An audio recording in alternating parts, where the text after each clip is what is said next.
Good morning, everyone. Apologies for the technical issues that I had on the open evening, but just a little kind of supplementary recordings to give you a few details on the course and on the questions that were planned. So Mr. Ballantyne and Mr. Cologne would have asked me some of the following. So what sort of topics are covered at GCSE? Well, in GCSE Geography, we cover a wide variety of human and physical geography. We look at kind of your bog standard rivers and coasts. We look at development of different places around the world. We look at rural and urban geography, things that particularly relate to the lives of the young people that study the subject. We go a bit further afield. We look at things like water management in different places around the world, and the importance of that, and various different aspects that go alongside that. But it's kind of a really, really broad set of topics, and anybody interested, I would suggest to have a look at the EDUCAS B specification, which is what we study as a course. It is a mix of exams and a kind of there's a coursework element, but again, that is examined as well. They got rid of the controlled assessment a couple of years ago, so you have your main exam, which covers your kind of content. You then have two further exams, one that covers fieldwork, which we carry out during year 11. I'll tell you some details about that in a moment. And additionally, there is also a decision-making paper, which we feel really suits students at the Willink really well. It's not how to have an argument, but it kind of is a set of different kinds of information you need to bring in. Then a whole load of questions and ideas that you are posed, a lot of data and information that you are given, and in turn a decision that you have to make at the end of that paper. And as I said, then that third exam, which is based on your fieldwork.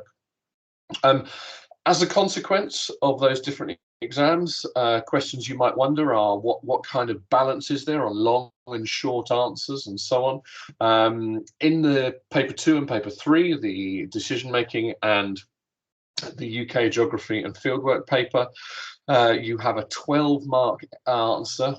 You have one of those in each of the papers, and that's the longest that you will write. It's very clearly structured, gives you lots of information about how you would want to put it together, and it is broadly the idea of kind of introductions and conclusions, and then three main ideas within it.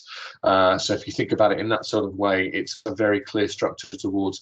And there are a lot of shorter and medium answer questions. You kind of your 1s, 2s, and 4s. We have a couple of 6s, and then on that main paper, your first paper, paper 1, max you will get is an 8-marker. Why should you pick geography? Geography is a facilitating subject. It encourages you to understand the world around you, and when we have questions of climate change and globalization, of migration, of all kinds of different massive global issues, what geography seeks to do is to help you as a young person understand that. How do we do that? We do it through the content that we cover. We also run a series of visits and trips. We go to Windsor to study the location there. We do a much more local area fieldwork, and something the students also have access to is the Iceland field trip, where we go for an absolutely fabulous couple of days and sort of 5 days, and we experience the land of fire and ice, glaciers and the changes there. We look at the nature of the kind of the coastal landscape, the volcanoes that there are, and so on. And it's an absolutely amazing trip. Twice we've been. It's currently planned to be kicked off in a couple of weeks to run next year, and it is we've seen the Northern Lights twice. Hopefully you've seen some videos of that. It's absolutely phenomenal. So what geography is about helping students to understand the world around them, and as a department, we're absolutely passionate about it.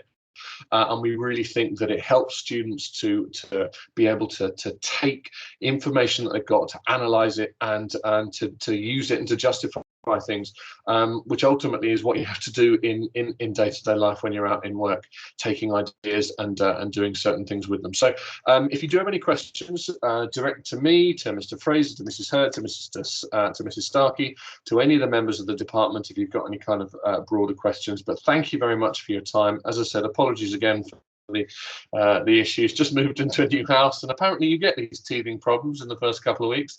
But thanks very much. Take care. And if you want a kind of a broader sell, there is the assembly that I gave to students that you should have access to. Thanks very much for your time. Take care.